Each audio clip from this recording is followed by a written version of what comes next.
Today வீடியோவில் ரொம்ப முக்கியமான ஒரு விஷயம் பார்க்க போகிறோம். என்னென்னா, இங்கிலீஷ் ஏன் நம்ம எல்லோரும் ஸ்ட்ரகிள் ஆகிறோம், ஏன் ஏன்னா ரீசனே உங்களுக்கு தெரியல. இன்னுமே உங்களுக்கு ரீசன் தெரியாதனால தான் நீங்கள் இன்னும் ஸ்ட்ரகிள் ஆகிட்டு இருக்கீங்க. ஏன் இங்கிலீஷ் நம்மளால் நல்லா பண்ண முடியலை அப்படிங்கிறத பார்க்கலாம். ஏன் இங்கிலீஷ் ரொம்ப முக்கியமா, காம்படிட்டிவ் எக்ஸாம்ஸ்க்கு இங்கிலீஷ் ரொம்ப முக்கியமா அப்படின்னு பார்த்தீங்கன்னா, எஸ். அதாவது 3 சப்ஜெக்ட்ஸ் இருக்குது நமக்கு. அதாவது மெயினாக 3 சப்ஜெக்ட்ஸ்: ரீசனிங், இங்கிலீஷ், குவான்ஸ். இதில் யார் ஸ்டார்டிங்லேயே இங்கிலீஷ் ஸ்ட்ராங்காக இருக்கிறாங்களோ அவங்க ஈஸியாக, அதாவது ஃபாஸ்ட்டாக கிளியர் பண்ணிட்டு போயிடுவாங்க. நீங்கள் அவங்க சுற்றி இருக்கிறவங்க ஃப்ரெண்ட் சர்க்கிள் இதெல்லாம் நீங்கள் வச்சு பாருங்கள், உங்களுக்கே தெரியும். யார் இங்கிலீஷ் ஸ்ட்ராங்காக இருக்கிறாங்களோ அவங்க ஈஸியராக ஃபாஸ்டராக கிளியர் பண்ணிட்டு போயிடுவாங்க. அவங்களுக்கு அந்த எபிலிட்டி உண்டு. அதை கரெக்டாக யூட்டிலைஸ் பண்ணுறவங்க அதை கிளியர் பண்ணிட்டு போயிடுவாங்க. ஓகேங்களா? ஸோ ரொம்ப இம்பார்ட்டண்டான ஒரு செக்ஷன் தான் இங்கிலீஷ். ஸோ அது எதனால் நம்மளால் நிறைய பேர் ஸ்ட்ரகிள் ஆகிறாங்கிறத பார்த்துட்டு அப்புறம் நம்ம என்ன பண்ணலாம் அப்படிங்கிறத பார்க்கலாம். First Y.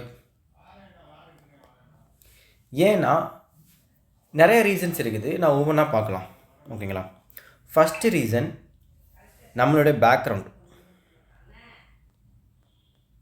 ஓகேங்களா? நம்ம ஸ்கூல் லைஃப்லேருந்து அதாவது 2 கேட்டகரி இங்கேயும் வந்துடும். என்னென்னா, ஒன்று இங்கிலீஷ் மீடியம் தான் படிச்சிருப்பாங்க, ஆனால் இப்போ நான் இங்கிலீஷ் வீக்காக இருக்கிறேன். இன்னொரு கேட்டகரி தமிழ் மீடியம் படிச்சிருப்பாங்க, இங்கிலீஷ் வீக்காக இருக்கிறீங்க. ஸோ ஃபஸ்ட்டு தமிழ் மீடியம் படிச்சிருக்கீங்க, நீங்கள் இங்கிலீஷ் வீக்காக தான் இருப்பீங்க. ஏன்னா நம்ம சின்ன வயசுலேருந்தே அந்த இங்கிலீஷ் நம்ம ஸ்கூல் லைஃப்லேருந்தே பிடிக்காம தான் படிச்சுட்டு வந்திருப்போம். ஆஃப்டர் காலேஜ் என்ட்ரான, ஸோ அது ஒரு reason, one of the reason. ஓகேங்களா? ரெண்டாவது, இங்கிலீஷ் மீடியம் படிச்சிருப்பேன், பட் எனக்கு இப்போ ஸ்ட்ரகிளாக இருக்கிறேன். எனக்கு இங்கிலீஷ் அங்கே இங்கேயும் உங்களுக்கு நீங்கள் ஒன்று தான் பண்ணணும். ஏன்னா நீங்கள் தமிழ் மீடியம் அவன் இன்னும் 10 படி ஏறி தான் உங்கள் லெவலுக்கே வர முடியும். ஆனால் நீங்கள் ஆல்ரெடி 10 படி ஏறி நிற்கிறீங்க. நீங்கள் என்ன பண்ணால் போதும், நீங்கள் ப்ராக்டிக்ஸ் கரெக்டான வழியில் கொடுத்தா நீங்கள் இம்ப்ரூவ் பண்ணிடுவீங்க. So Tamil medium persons, so இதுதான் மெயின் ரீசனாக இருக்கிறது இதுதான்.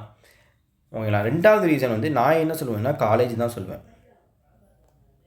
ஏன் அப்படின்னா, காலேஜில் நம்ம என்ன பண்ணியிருப்போம்னா, எல்லாமே இங்கிலீஷில் தான் படிச்சிருப்போம். ஆனால் நம்ம அங்கே என்ன மிஸ்டேக் பண்ணுறோம், நம்ம கதை அடிப்போம் காலேஜில். நம்ம அதில் இருக்கிற தியரியை படிப்போம், பட் எழுதுறது நம்மளாக தான் நம்மளோட ஓன் இங்கிலீஷில் தான் மேக் பண்ணி எழுதுவோம். இப்படி ஒரு என்ன சொல்கிறது, நம்மளோட மைண்டை அப்படி பழக்கப்படுத்தி நம்ம வச்சனால இப்போ எக்ஸாமில் ஏன்னா இப்போ நம்ம கதை அடித்து நம்ம எழுத போகிறது கிடையாது. கரெக்டான ஆன்சர், கரெக்டான விஷயங்களை கிளிக் பண்ணாமல் தான் நம்ம இது உங்களுக்கு கரெக்ட் வரும். சும்மா நம்ம அங்கே மாதிரி நம்ம இஷ்டத்துக்கு இது போட்டு எஃப்எம் இது அப்படிலாம் போட்டு நம்ம இது பண்ண முடியாது. தப்பான ஒரு ஆர்டிக்கலோ தப்பான ப்ரொபோசிஷனோ எதுவுமே நம்ம யூஸ் பண்ண முடியாது இங்கே. ஸோ அந்த மாதிரி பழக்கப்படுத்தினால இங்கே நம்மளுக்கு ஸ்ட்ரகிள் ஆகிறோம். இது ரெண்டாவது ரீசன். ஓகேங்களா? ஸோ மூணாவது ரீசன் இந்த ரெண்டுமே தான். என்னென்னா, 12 இயர்ஸ் ஸ்கூலு, 4 or 3 காலேஜ். நல்லா பாருங்கள், 16 வருஷம் 15 வருஷம், கிட்டத்தட்ட 16 வருஷம் 15 வருஷம் நீங்கள் ஒரு சப்ஜெக்ட்ஸை வெறுத்து படிச்சுட்டே வந்திருக்கீங்க. ஸோ இப்போ நீங்கள் வந்ததுக்கப்புறம் நீங்கள் டெஸ்ட்டு போடும்போதுமே அது உங்களுக்கு எப்படி இருக்கும்? நம்ம முதல்லேருந்தே மைண்ட் செட் என்ன பண்ணிட்டு, இங்கிலீஷ் நமக்கு பிடிக்காத சப்ஜெக்ட்ஸ் நம்ம வச்சுட்டோம். ஸோ இப்போ எக்ஸாம் ஸ்கூலில் நம்ம இங்கே ரியல் எக்ஸாம் கூட காம்படிட்டிவ் எக்ஸாம் கூட என்றான் அப்புறம் இங்கே ஆனால் அந்த மாதிரி ஒமிட் பண்ணி இங்கிலீஷை தள்ளி வைக்க முடியாது. ஆனால் என்ன நடக்குது, நான் இங்கிலீஷ் டெஸ்ட் போடும்போது எனக்கு இங்கிலீஷ் ஸ்கோர் லோவாக வருது. அகெயின் அது மேலேயான வெறுப்பு இன்னும் கொஞ்சம் கூட தான் வருது. அதை பார்க்காம டோட்டலாக தள்ளி வைக்க ஸ்டார்ட் பண்ணிடுறோம். நல்லா புரிஞ்சுக்கோங்க, நீங்கள் படிக்க ஸ்டார்ட் பண்ணி மேபி நான் 3 இயர்ஸாக படிக்கிறீங்கன்னு வச்சுக்கோங்களேன். ஓகேங்களா? 3 இயர்ஸாக நீங்கள் இங்கிலீஷ் டைம் கொடுத்தது எவ்வளோ நீங்கள் யோசிச்சு பார்த்தீங்கன்னா கம்மியாக தான் இருக்கும். நீங்கள் கண்டிப்பாக ஸ்டார்ட் பண்ணுவீங்க, பட் அதை எஃபெக்டிவாக கடைசியாக கொண்டு போயிருக்க மாட்டீங்க. இல்லை எங்கே லேக் ஆகிறீங்க அப்படின்னு சொன்னால் 4th மிஸ்டேக் இது தான். என்னென்னா, 15-16 வருஷமாக ஒரு சப்ஜெக்டை நம்ம தப்பாக படிச்சு வந்துருக்கிறோம், அது உங்களுக்கு தெரியல. அப்போனா 15 வருஷமாக நீங்கள் ஒரு விஷயத்தை ப்ராக்டிஸ் பண்ணிக்கிட்டே, தப்பான ஒரு ப்ராக்டிக்ஸை நீங்கள் பண்ணிக்கிட்டே வந்துருக்கீங்க. அந்த ப்ராக்டிக்ஸை நம்ம உடச்சி விட்டா தானே உங்களால் அது வெளியே வர முடியும். யோசிச்சு பாருங்கள். அப்படின்னா 16-15 வருஷமாக நம்ம பண்ண ஒரு தப்பாக ஒன்றுமே இல்லை. இப்போ சிலவங்க அவங்களுக்குன்னு ஒரு ஹேபிட்ஸ் இருக்கும். அவங்க வாட் எவர் அவங்க எழுதுகிற பேனா ஸ்டைலில் இருந்து ஏதோ நீங்கள் உங்களுக்குன்னு ஒரு ஹேபிட்ஸ் இருக்கும்ல, நீங்கள் அதை கண்டினியூவாக பண்ணிக்கிட்டே இருப்பீங்க. பண்ணும்போது நார்மலாக நீங்கள் எப்போ பண்ணாலுமே அந்த மாதிரி தான் பண்ணுவீங்க. இது ஹேபிட்ஸ். இதை சேஞ்ச் பண்ணால் நீங்கள் எவ்வளோ தூரம் கஷ்டப்படணும் யோசிச்சு பாருங்கள். அதே மாதிரி தான் இதுவுமே ஹேபிட்ஸாக நீங்கள் மாற்றிட்டீங்க. இங்கிலீஷை தப்பான கண்ணத்தோடத்துலேயே நீங்கள் ஒன்று தப்பான கண்ணத்தில் படிச்சுட்டு வந்துட்டோம். ரெண்டாவது அதை பிடிக்காமல் மனசில் வச்சுக்கிட்டே வந்துட்டோம். அப்படிங்கும்போது இத்தனை வருஷமாக இதை பண்ணி ஒரு ஹேபிட்ஸாக நீங்கள் கொண்டு வந்தோடனே இங்கே வந்து அந்த ஹேபிட்ஸை உடைக்கணும். நீங்கள் உடைச்சா மட்டும்தான் இங்கிலீஷ் உங்களால் பண்ண முடியும். இதை யாருமே பண்ணுறதில்ல. நீங்கள் என்ன பண்ணிடுறீங்க, வந்த உடனே இங்கிலீஷ் மார்க் போடுறீங்க, வரல ஒன்று. ரெண்டாவது வீடியோஸ்லாம் பார்க்குறீங்க, அப்பயும் வரலை. ஆனால் யோசிச்சு பாருங்கள், இத்தனை வருஷமாக பண்ண ஹேபிட்ஸை நீங்கள் உடைக்கணும்னா அதுக்கு எவ்வளோ டைம் கொடுக்கணும்னு யோசிச்சு பார்த்துருக்கீங்களா? நீங்கள் டைம் கொடுக்குறதே கிடையாது. ஸோ டைமே கொடுக்கறதில்ல. ஓகே, அஞ்சாவது நம்ம நல்லா யோசிச்சு பாருங்க. நம்ம சின்ன வயசுலேருந்து ஒரு ஹேபிட்ஸ் இருக்குது, ஒன்றுமே இல்லை. ஃபார் எக்ஸாம்பிள் வந்து கிரிக்கெட் எடுத்துக்கோங்களேன். ஒருத்தர் லெஃப்ட் ஹேண்டு பேட்ஸ்மேனாக இருக்கிறான்னா அவனுக்கு ரைட் ஹேண்ட் பிடிக்கும்போது அவனுக்கு பேட்டிங் பிடிக்க தெரியாது. அப்படி தான். ஸோ நம்ம இது வந்து உங்களோட லைஃப் நீங்கள் கனெக்ட் பண்ணாலே உங்களுக்கே தெரியும். ஒரு ஹேபிட்ஸை வந்து நம்ம மாற்றணுங்கிறது இட் இஸ் நாட் ஈஸி. அப்படிங்கும்போது இதில் வந்து நிறைய விஷயங்கள், அது ஹேபிட்ஸுங்கிறது நார்மலாக அது வேறு. பட் இங்கே வந்து நாலேஜுமே கலந்துருக்குது. நாலேஜுங்கிற ப்ளஸ் ஹேபிட்ஸும் சேர்ந்து கலந்துருக்கனால அதை நீங்கள் உடைக்கணுங்கிறது இட் இஸ் நாட் ஈஸி. அதை நீங்கள் ஃபஸ்ட்டு அக்செப்ட் பண்ணிக்கணும், அண்டர்ஸ்டாண்ட் பண்ணணும். அதுக்கப்புறம் அதுக்காக ஒர்க் பண்ணால் தான் உங்களால் அதை வந்து உடைக்க முடியும். பட் நீங்கள் அதை அக்செப்டும் பண்ணுறதில்ல, அண்டர்ஸ்டாண்டும் பண்ணுறதில்ல. ஆனால் எனக்கு மட்டும் இங்கிலீஷ் வராது, எனக்கு இங்கிலீஷ் வராதுன்னு சொல்லிட்டு உங்களையே நீங்கள் வந்து என்ன பண்ணுறீங்க, உங்களை லோவாக வச்சுக்கிட்டே இருக்கிறீங்க. அதனால் வர மாட்டேங்குது. அஞ்சாவது வந்து என்னென்னா டிசிப்ளின் இல்லை. ஓகேங்களா? என்ன டிசிப்ளின் இல்லைன்னா, இப்போ நான் ஒன்றுமே இல்லை, நான் டெய்லியுமே 3 hours இங்கிலீஷ் பார்க்க போகிறேன்னு முடிவு பண்ணிட்டேன். ஓகேங்களா? இதை கண்டிப்பாக நீங்கள் தொடர்ந்து பண்ணுவீங்களா? கண்டிப்பாக பண்ண மாட்டீங்க. 2 days 3 days மேபி 10 days பண்ணுவீங்க. அப்புறம் அதை அப்படியே ஓரகமாக ஒரு சப்ஜெக்ட் மாதிரி போட்டு போயிட வேண்டியது. இதெல்லாம் மெயின் ரீசன்ஸ் இங்கிலீஷு வராததுக்கு ரீசன். ஓகேங்களா? இதெல்லாம் நீங்கள் ஓவர் கம் பண்ணால் மட்டும்தான் உங்களால் இங்கிலீஷ் வர முடியும். ஏன்னா நம்ம சின்ன வயசுலேருந்தே ஒன்றுமே இல்லைங்க, நம்மளுக்கு நல்லாவே தெரியும் பேயின்னு ஒன்று இல்லவே இல்லை. ஓகேவா? ஆனால் இருட்டை பார்த்தா பயப்படுறோமா? இதுவரை இந்த வேலையில் யாராவது வந்து பேய் அப்படிங்கிற விஷயத்தை வந்து பார்த்துருக்காங்களா, வச்சுருக்காங்களா? நம்ம நீங்கள் பிறந்தலேருந்து சொல்லுங்கள், யாராவது பார்த்துருக்காங்களா, வச்சுருக்காங்களா? இல்லை ஏதோ பண்ணியிருக்கோமா? நோ. அப்படி ஒரு நியூஸ் இருக்குதா? இன்னும். பட் ஸ்டில் ஏன் நம்ம பயப்படுறோம்? ஏன்னா சின்ன வயசுலேயே நம்ம மனசில் போய் பதிஞ்சிட்டு இப்படி இது இருந்தால் இது பயம் அப்படின்ட்டு பயந்து ஒரு ஒரு ஒரு இது க்ரியேட் ஆகிட்டு மைண்டில். அதை இப்போயும் நம்மளால் உடைக்க முடியல. அதே மாதிரி தான் இங்கிலீஷ். அதை நீங்கள் பார்த்து பயந்து அது உங்கள் மைண்டுக்குள்ளே போய் வச்சிட்டிங்க. அதை உடைச்சா மட்டும்தான் உங்களால் ஃப்ரீயாக இருக்க முடியும். ஸோ அதை உடைங்க. இப்போ வந்து நெக்ஸ்ட் நம்ம என்ன பண்ணலான்னா, எப்படி இங்கிலீஷை இம்ப்ரூவ் பண்ணலாம், வே ஆஃப் என்னென்ன அப்ரோச்சில் இங்கிலீஷை இம்ப்ரூவ் பண்ணலாம். ஓகேங்களா? நான் அகைன் சொல்கிறேன், ஒரு வேலாம் கிடையாது. இங்கிலீஷ் வந்து இப்படி தான் பண்ணால் தான் இம்ப்ரூவ் பண்ணிடலாம் அப்படிலாம் கிடையாது. இங்கிலீஷை பொறுத்தவரை நிறையா வேஸ் இருக்குது. அதில் உங்களுக்கு எந்த வேஸ் ஆப்ட் ஆகுமோ அதை சூஸ் பண்ணுங்கள். அண்டு இந்த வேஸில் வந்து நல்லா ஒன்று புரிஞ்சுக்கணும். சும்மா வந்து கடமைக்குன்னு பண்ணக்கூடாது. நீங்கள் இறங்கிட்டீங்கன்னா கடமைக்குன்னு பண்ணக்கூடாது. And you need to give time. அதுக்குன்னு டைம் கொடுக்கணும். மினிமம் 6 months 5 months நீங்கள் கொடுக்கணும். கொடுத்தா தான் அதோட இம்ப்ரூவ்மெண்ட் உங்களுக்கு ரிசல்ட் வந்து ஒரு 4 months 5 months அப்புறம் ரிசல்ட் அது தெரியும். ஸ்டார்டிங் 1 monthலேயே பண்ணி எனக்கு ரிசல்ட் வரலன்ட்டு நீங்கள் உட்காந்தீங்கன்னா சத்தியமாக வேஸ்ட்டு. இதுக்கான ரிசல்ட் எப்போ வரும்னா, நீங்கள் கன்டினியூவாக ஒரு 4 months 5 months பண்ணிங்கன்னா ஆஃப்டர் 5 months அதோட ரிசல்ட் கண்டிப்பாக உங்களுக்கு தெரியும். பட் சும்மா வந்து 10 நாள் 1 monthல வந்து எனக்கு ரிசல்ட் வரும்னா எப்படி வர முடியும் சொல்லுங்கள்? எப்படி வரும்? 1 monthல எப்படி ஒரு ஒரு ஒரு லாங்குவேஜை வந்து நீங்கள் கற்றுக்கிற முடியும்? கற்றுக்கிற முடியாது. அதை முதல்ல புரிஞ்சுக்கோங்க. ஸோ இப்போ நான் சொல்கிறேன். அண்டு அதுக்கு மினிமம் டைம் நீங்கள் கொடுக்கணும். அண்டு நான் அகைன் சொல்கிறேன், மினிமம் ஒரு 6 months or 5 months அது கொடுக்கணும். அண்டு டெய்லி அதை கொடுக்கணும். சும்மா கடமைக்குன்னு எடுத்து நான் பார்க்குறேங்கிறதுக்கு பேருக்கு பார்த்துட்டு வச்சுட்டு போகிறது கிடையாது. வச்சுட்டு போனால் நீங்கள் ஸ்டில் இவனால் என்ன பண்ணிங்கன்னா அதே தான் பண்ணுறீங்க. அப்படிங்கும்போது அதே மாதிரி தான் இங்கிலீஷ் லெவல் இருக்கும். ஸோ ஃபஸ்ட்டு இதில் நிறையா வே இருக்குதுங்க. உங்களுக்கு எந்த வே கரெக்டாக இருக்குன்னு பார்த்து நீங்கள் சூஸ் பண்ணிக்கோங்க. நான் எல்லா வேவும் சொல்லிடுறேன். ஒன்று என்னென்னா, நிறைய பேர் வந்து காலேஜ் லைஃப்பில் வந்து நிறைய இங்கிலீஷ் சீரிஸ் பார்த்துருப்பீங்க. அப்படி இங்கிலீஷ் சீரிஸ் பார்க்குறவங்களாம் இப்போ இங்கிலீஷ் நல்லா பண்ணுவாங்க. ஆனால் அவங்களுக்கே தெரியாது, அவங்களுக்கு வந்து கிராமர் தெரியாது, ஒன்றுமே தெரியாது. பட் அவங்களால இங்கிலீஷ் நல்லா பண்ண முடியும். So first series or English movie. ஓகேங்களா? ஏன் அப்படின்னா அவங்க ரிப்பீட்டடாக ஒன்று இப்போ நம்ம எப்படி நம்ம தமிழ் பேசுகிறோம்னு நினைக்கிறீங்க? நம்ம சுற்றி இருக்கிறவங்க பேசி பேசி பேசி கேட்டு கேட்டு கேட்டு கேட்டு நம்ம பேசுவோம். நமக்கு வந்து பேச தெரியுது, மீனிங் தெரியுது. ஓகேங்களா? அதே தான். ஸோ அவங்க எனி டைம் அந்த இங்கிலீஷ் சீரீஸே பார்த்து அதை பார்த்து என்ன ஆயிரும், அவங்க சப்டைட்டிலோட தான் பார்ப்பாங்க. சப்டைட்டில் பார்க்கும்போது ஒரு டயத்துக்கு மேலே வந்து என்ன ஆயிரும்னா ஆட்டோமேட்டிக்காக அவங்க என்ன பேசுகிறாங்கிறது புரிய வந்துடும். அப்படி புரியறனால அவனுக்கு அண்டர்ஸ்டாண்டிங் லெவல் ஆஃப் இங்கிலீஷ் வந்து கூடிடுது. ஸோ அவங்க போய் இப்போ ஒரு பேராகிராஃப் படிக்கிறான்னா அவனுக்கு அங்கே அந்த பேராகிராஃபில் என்ன இருக்குது அப்படிங்கிற மீனிங் தெரிஞ்சிடும். ஒன்ஸ் மீனிங் தெரிஞ்சிட்டனாலே இங்கிலீஷ் பாதி என்ன சொல்கிறது மேக்ஸிமம் முடிஞ்சு. அண்ட் அவனுக்கு கிராமரும் தேவைப்படாது. ஏன் அப்படி சொல்லலாம், ஏன்னா அவங்க பார்க்குற வேர்டிங் எல்லாமே இங்கிலீஷ் சீரியஸாக பார்க்குறாங்க. அதில் கிராமர் வைஸ் தான் சொல்லியிருப்பாங்க. ஸோ இவங்க பார்த்து பழகிருப்பாங்க. இப்போ நம்ம நல்லா யோசிச்சு பாருங்கள். நீங்கள் வந்து 4ஆப்பு ஸோ 1ஆப் படிக்கும்போது 2ஆப் ஸ்டார்டிங் சின்ன குழந்தையாக இருக்கும்போது தப்பு பண்ணுவோம். பட் ஒன்ஸ் ஒரு கட்டத்துக்கு மேலே நீங்கள் வந்துட்டிங்கன்னா தமிழில் இலக்கணம் படிச்சிருக்கவே மாட்டீங்க. ஆனால் தமிழ் கரெக்டாக பேசுகிறீங்களா, நான் நேற்று சாப்பிட்டேன் அப்படிங்கிறத கரெக்டாக சொல்லுவோம், நான் நாளைக்கு சாப்பிடுவேன்.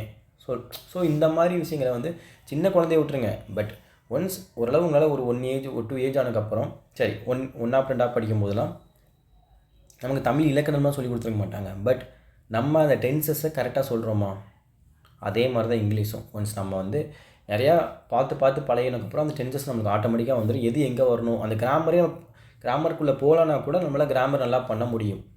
ஸோ இதுதான் ஃபஸ்ட்டு கேட்டகரி. இவங்க வந்து நீங்கள் உங்கள்கிட்ட போய் டவுட் கேளுங்க, கரெக்டாக சொல்லுவாங்க. ஆனால் இவனுக்கு எப்படின்னு தெரியாது.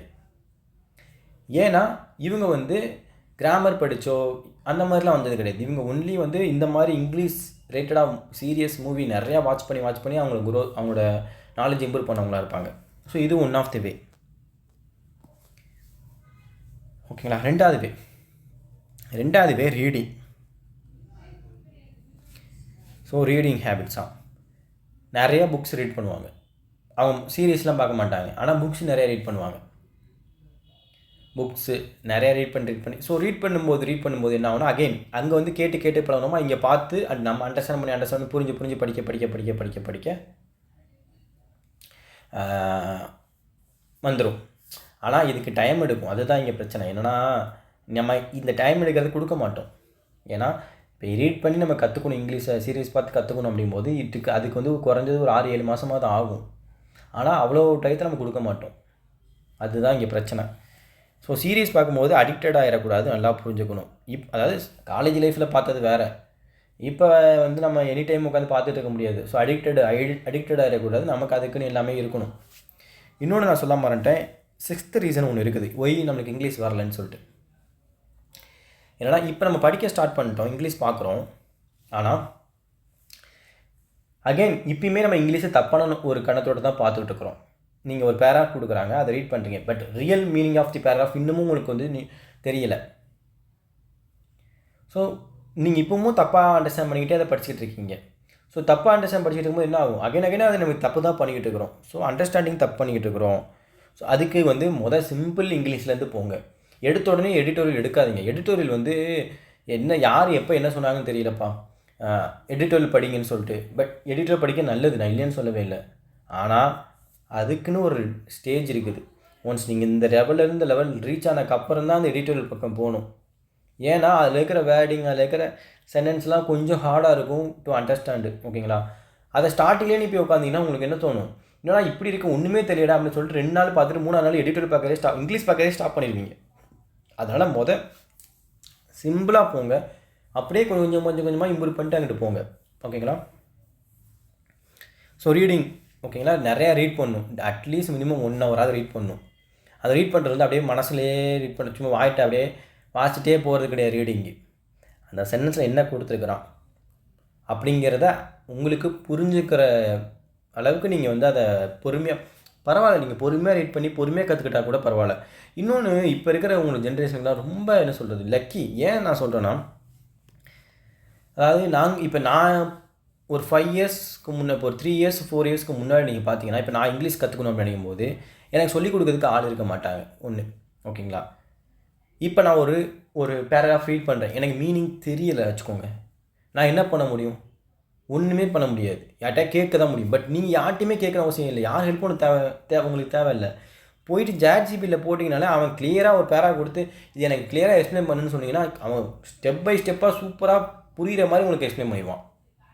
அவங்க எக்ஸ்பிளைன் பண்ணது புரியல கூட, எனக்கு எக்ஸ்பிளைன் பண்ணி புரியல, எனக்கு இன்னமும் டீட்டெயிலாக சிம்பிள் வேர்ட்ஸில் எக்ஸ்பிளைன் பண்ணுன்னு சொன்னால் அதையும் பண்ணுவது. அதையும் உங்களுக்கு புரியலாமல் எனக்கு தமிழில் கன்வெர்ட் பண்ணி கொடுத்தா தமிழில் கன்வெர்ட் பண்ணி கொடுக்கும். ஓகேங்களா? ஸோ இந்த மாதிரி ஒரு சோர்ஸ் நம்மகிட்ட இருக்குது, அதை யூஸ் பண்ணாமல் இருக்கிறோம். ஸோ இந்த மாதிரி நிறையா இருக்குது. ஸோ ரீடிங் பண்ணுறவங்க இது மூலிமா நீங்கள் கற்றுக்கலாம். அதுக்காக வந்து சீரியஸ் பார்க்கணும் ப்ரோ, அதாவது அந்த டைம் ரீடிங் சீரியஸ் வந்து அந்த டைம். இப்போ வெறும் நான் சீரியஸ் மட்டும் அப்படின்னா டெய்லி 3 இயர்ஸ் பார்க்குறேன் ப்ரோ, இங்கிலீஷ் வேறு எதுவுமே பண்ண அப்படிங்கிற ஸ்டேஜில் நீங்கள் இருக்கக்கூடாது. அந்த காலம்லாம் முடிஞ்சு போச்சு. இப்போ நம்ம படிக்கிறோம் செய்யணும். அதுக்கு வந்து இப்போ சீரியஸ் ரீடிங் பண்ணுறீங்கன்னா இது ஒரு 1 ஹவர் இப்போ ரீடிங் 1 ஹவர், இது ஒரு 1 ஹவர் பண்ணிவிட்டு ரிமைனிங் ஒரு இப்போ 3 இயர்ஸ் டோட்டலாக இங்கிலீஷ் கொடுக்குறீங்கன்னு வச்சுக்கோங்களேன். ஒரு ஒரு ஒரு அரை மணி நேரம் இருக்கிற ஒரு சீரியஸ் ஒன்று பார்த்துட்டு ரீடிங் ஒரு 1 ஹவர் பண்ணிவிட்டு 1.5 மணி நேரம் உட்காந்து நீங்கள் மினி குவிஸஸ் எடுங்க, டெஸ்ட் எடுங்க, யாராவது வீடியோ போய் பாருங்கள். வீடியோ பார்த்துட்டு கொஸ்டின்ஸ் பஸ் பண்ணிட்டு நீங்கள் ட்ரை பண்ணி பாருங்கள். தெரிலக்கப்புறம் அவங்க சொல்லுவாங்க ஆன்சர். ஓகே, நம்ம என்ன தப்பு, நம்ம எப்படி புரிஞ்சுக்கிட்டு அவங்க எப்படி புரிஞ்சுக்கிட்டு அதை ஆன்சர் பண்ணுறாங்க, இப்படிலாம் செக் பண்ணுங்கள். இப்படிலாம் பண்ணிங்கன்னா கண்டிப்பாக இம்ப்ரூவ் ஆகும். ஸோ 2 வே நான் சொல்லிட்டேன். இந்த 2 வேல அடிஷ்னலாக என்ன சொல்லிக்கணுங்கிறது மைண்டில் வச்சுக்கணும். ஜஸ்ட் இதை பார்த்தா மட்டும் போதாது, அடிஷ்னலாக சொன்னதையும் நீங்கள் பண்ணணும். 3வது வே உட்காந்து தெளிவாக உட்காந்து கிராமர்லாம் படித்து நிறையா கிராமரை வந்து படித்து என்ன சொல்கிறது, நிறைய விஷயங்களை நீங்கள் வந்து ஆனால் இதுக்கு அதை விட ரொம்ப டைம் எடுக்கும். கிராமரை கற்றுக்கிறதுக்கு ரொம்ப என்ன சொல்கிறது ஈஸியான விஷயம் கிடையாது. அதுக்கு இன்னமும் டைம் எடுக்கும். ஸோ கிராமரை படித்து நீங்கள் இங்கிலீஷ் அண்டர்ஸ்டாண்ட் பண்ணி வெக்காப் படித்து நிறைய டெஸ்ட்டு போட்டு இப்படி கற்றுக்கலாம். இது 3வது வே. இப்போ நான் கிராமரை சொல்லும்போது இன்னொன்று நான் சொல்லிடணும். ஏன் வந்து இங்கிலீஷ் வரல அப்படிங்கிற ரீசனையும் சொல்லிடணும். கிராமர் தான் அதுக்கு 1வது ரீசன். ஏன்னா இங்கிட்ட என்ன சொல்லியிருப்பான்னா இப்படி வந்தால் இப்படி போகணும்னு சொல்லியிருப்பான். ஆனால் நம்ம போயிட்டு ரியல் டைமில் வேறு ஏதாவது ஒன்று பார்க்கும்போது வேறு மாதிரி இப்படி வந்தால் இப்படி தான் இருக்கும்னு சொல்லியிருப்பான். ஆனால் இங்கே மாற்றி இருக்கும். ஏன்னா சில எக்ஸப்ஷன் கேஸும் இருக்கும்.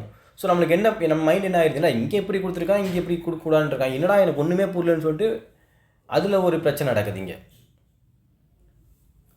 ஓகேங்களா? ஸோ இதுவும் ஒரு பிரச்சனையாக இருக்குது. கிராமருமே ஒரு பிரச்சனையாக இருக்குது இங்கிலீஷ் கற்றுக்கிறதுக்கு.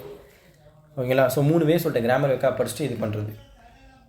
4வது வே என்னென்னா, யாராவது ஒருத்தவங்க வீடியோ பார்த்துட்டு அவங்க சொல்கிற ப்ராக்டிஸ் பண்ணிட்டு நிறையா எடுத்து ப்ராக்டிஸ் பண்ணுறது தான். டாபிக் வைஸு ப்ராக்டிஸ் பண்ணுறது. நிறையா எடுத்து போட்டு சும்மா போட்டு அப்படியே விட்டுட்டு போயிடுறது கிடையாது. போட்டுட்டு நம்ம என்ன தப்பு பண்ணிக்கோம், ஏன் நான் அந்த கொஷின் தப்பாக போட்டுக்கிறேன், நான் என்ன அண்டர்ஸ்டாண்ட் பண்ணி போட்டேன், அவங்க எப்படி அதை அண்டர்ஸ்டாண்ட் பண்ணிங்களா அந்த கொஷின் கொடுத்துக்கிறாங்க, ஏன் இது இங்கே வந்திருக்குது, ஏன் இது வரக்கூடாது, இப்படிங்கிற உங்களுக்கு ஒரு ஏன் அப்படிங்கிற கொஸ்டின் உங்களுக்கு கேட்டுக்கிட்டே நீங்கள் நிறையா கற்றுக்கிட்டு நீங்கள் அதுக்கு நோட்ஸ் எடுத்து படிச்சிங்கன்னா வரும். இந்த 4 வே தான் வந்து இந்த 4 வே தொடர்ந்து உடனே இதெல்லாம் கிடைக்காது. அகைன் சொல்கிறேன், சும்மா 1 மந்த் பண்ணிட்டு எனக்கு இங்கிலீஷ் வரலன்னு சொல்கிறது கிடையாது. இதெல்லாம் நீங்கள் தொடர்ந்து ஒரு மினிமம் ஒரு 6 மந்த்தாவது பெர் டேக்கு மினிமம் 3 ஹவர்ஸாவது நீங்கள் கொடுத்தா மட்டும்தான் உங்களால் வந்து இம்ப்ரூவ்மெண்ட் கொண்டு வர முடியும். இப்போ வந்து இந்த ஃபார் எக்ஸாம்பிள் இந்த சீரீஸ் அண்ட் மூவி நான் பார்க்குறேன், இப்போ ஓகே அதை பண்ணுறேன் அப்படிங்கிறதுக்காக உட்காந்து அதை மட்டும் பார்த்துட்டு இருக்கக்கூடாது. பேரெலாம் நீங்கள் குவிஸ் எடுக்கணும், டெஸ்ட்டு போடணும், மற்ற விஷயத்தையும் பண்ணணும். ரீடிங் பண்ணும்போது அப்படி தான். பட் இதில் நீங்கள் என்ன பண்ணுறீங்களோ இல்லையோ கண்டிப்பாக, அதாவது இந்த மெத்தட் நீங்கள் எதனாலும் ஃபாலோ பண்ணிக்கோங்க. பட் எந்த மெத்தட் ஃபாலோ பண்ணாலும் ரீட் பண்ணுறது ப்ளஸ் தனியாக ப்ராக்டிஸ் பண்ணுறதும் கொஸ்டின் ப்ராக்டிஸ் பண்ணுறதும் மஸ்ட்டு. ஃபார் எக்ஸாம்பிள் நான் சீரியஸ் எடுக்கிறேன்னா எடுத்துக்கோங்க, பட் ரீடு கண்டிப்பாக பண்ணி தான் ஆகணும், கொஸ்டின் ப்ராக்டிஸ் பண்ணி தான் ஆகணும். இல்லை இப்போ நான் கிராமர் வெக்காப் படிக்கிறேன், அதை வச்சு நான் கொஞ்சம் கொஞ்சமாக கற்றுக்கிட்டு போகிறேன் அப்படின்னா அப்பயுமே நீங்கள் ரீட் பண்ணணும், கொஸ்டின் ப்ராக்டிஸ் பண்ணணும். இல்லை நான் வந்து நிறையா வீடியோஸ் பார்க்குறேன், ப்ளஸ் வந்து நான் நிறையா கொஸ்டின் எடுத்து ப்ராக்டிஸ் செல்ஃபாகவே பண்ணி என்ன அப்படிங்கிறத ChatGPT உதவி அந்த ஜெமினி இந்த மாதிரி இல்லாட்டி குரூப்பில் போட்டு நான் கற்றுக்கிற போகிறேன் அப்படின்னாலும் நீங்கள் ரீட் பண்ணியே ஆகணும். என்னன்னாலும் சரி ரீட் பண்ணியே ஆகணும். ஓகேங்களா? ஏன்னா அதோடைய அகைன் சொல்கிறேன், அதோடைய விஷயம் வந்து ரீடிங்குடைய ஹேபிட்ஸுடைய ரியல் ரிசல்ட் வந்து உடனே தெரியாது. It take times. அந்த டைம் கொடுத்து அதை நீங்கள் பண்ணிங்கன்னா உங்களுக்கு அறியாமல் இங்கிலீஷ் உங்கள்கிட்ட வரும். இது வந்து என்ன சொல்கிறது, அது நீங்கள் பண்ணி பாருங்கள், அதுக்கு டைம் கொடுத்து பாருங்கள், உங்களுக்கு புரியும் நான் சொல்கிறது. ஸோ இதுதான் ஏங்கிற ரீசன் அண்டு எப்படி படிக்கணுங்கிற ரீசன் நான் சொல்லிக்கிறேன். வேறு எதுவும் டவுட்னா கேளுங்க, அண்டு நம்ம நெக்ஸ்ட் வீடியோவில் பார்க்கலாம். தேங்க்யூ. அப்புறம் முக்கியமாக ஒன்று என்னென்னா வெக்காபு வெக்காப் வந்து இப்போ நீங்கள் இந்த 3வது செக்ஷன் எடுக்கலை, நான் அதை அப்படி படிக்கல ப்ரோ, மற்றபடி தான் படிக்கிறேன் அப்படின்னா வெக்காப் நான் திருப்பி நான் என்ன பண்ணுறது, வெக்காப்புக்கு என்ன பண்ணுறது அப்படிங்கும்போது நீங்கள் ரீட் பண்ணும்போதே வர்ற வெக்காப்ஸை படித்தாலே போதும். அதை நோட் பண்ணி படிக்கணும் கூட அவசியம் கிடையாது.